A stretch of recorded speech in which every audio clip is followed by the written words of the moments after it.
अस्सलाम वालेकुम वरहमतुल्लाहि वबरकातुहू।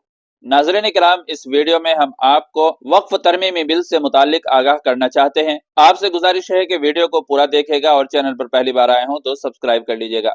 जी हाँ नाज़रीन इकराम, मरकजी काबीना ने वक्फ तरमीमी बिल को मंजूरी दे दी है, जिसे 10 मार्च से शुरू होने वाले पार्लियामेंट के बजट इजलास के दूसरे मरहले में पेश किए जाने का इम्कान है। बजट सेशन का दूसरा मरहला 10 मार्च से 4 अप्रैल तक जारी रहेगा और इसी दौरान हुकूमत इस बिल को पार्लियामेंट में पेश कर सकती है। ख्याल रहे कि हिज़्ब इख्तिलाफ की जमातों, उलमा इकराम और दीगर माहिरीन की जानिब से इस बिल की शदीद मुखालफत की जा रही है। वक्फ बिल जायदादों के तहफ़्फ़ुज़ और इंतजामात को बेहतर बनाने के लिए मुतारफ कराया जा रहा है। हुकूमत के मुताबिक इस बिल में वक्फ कवानीन में ज़रूरी तरमीम की गई है ताकि वक्फ अमलाक के तहफ़्फ़ुज़ को यकीनी बनाया जा सके और उनके इस्तेमाल को शफ़ाफ बनाया जा सके। नाज़रीन इकराम, आपको बता दें कि इससे पहले 13 फरवरी को पार्लिमानी कमेटी ने वक्फ बिल पर अपनी रिपोर्ट पार्लियामेंट में पेश की थी। उस रिपोर्ट की बुनियाद पर बिल के नए मुसव्वदे को तैयार किया गया है, जिसे अब काबीना की मंजूरी हासिल हो चुकी है। ज़राए के मुताबिक हुकूमत चाहती है कि बजट इजलास के दूसरे मरहले में इसे लोकसभा में पेश किया जाए और उसके बाद राज्यसभा में मंजूरी के लिए भेजा जाए।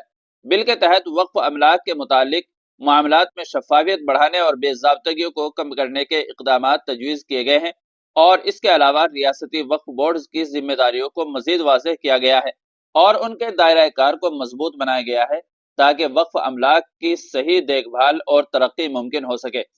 नाज़रीन इकराम, ज़राए के मुताबिक हुकूमत इस बिल को जल्द अज जल्द कानून की शक्ल देना चाहती है ताकि वक्फ अमलाक को गैर कानूनी कब्जे से बचाया जा सके और उन्हें कम्युनिटी के फलाह व बहबूदी के लिए मुअस्सिर अंदाज में इस्तेमाल किया जा सके।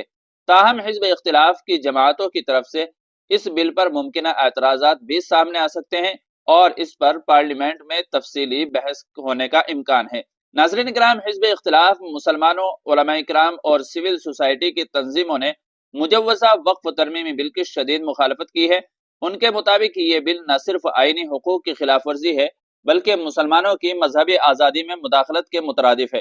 All India Muslim personal law board के सदर मौलाना खालिद सैफुल्लाह रहमानी ने इस बिल को वक्फ अमलाक पर कब्जे की साजिश करार देते हुए हुकूमत से इसके फौरी वापसी का मुतालबा किया है। वहीं जमीयत उलमा हिंद के सदर मौलाना अरशद मदनी ने भी इस बिल को गैर आईनी और गैर मुनसिफाना करार देते हुए कहा कि यह मुसलमानों को उनकी वक्फ शुदा जायदादों से महरूम करने की कोशिश है।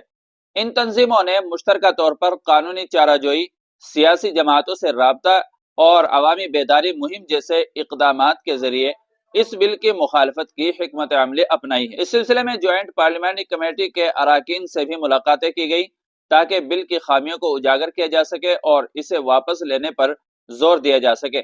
वहीं जेपीसी के इजलासों के दौरान हिज़्ब इख्तिलाफ ने भी इस बिल की शदीद मुखालफत की थी और हिज़्ब इख्तिदार के अरकान के साथ कई मरतबा उनकी तल्ख कलामी भी हुई है।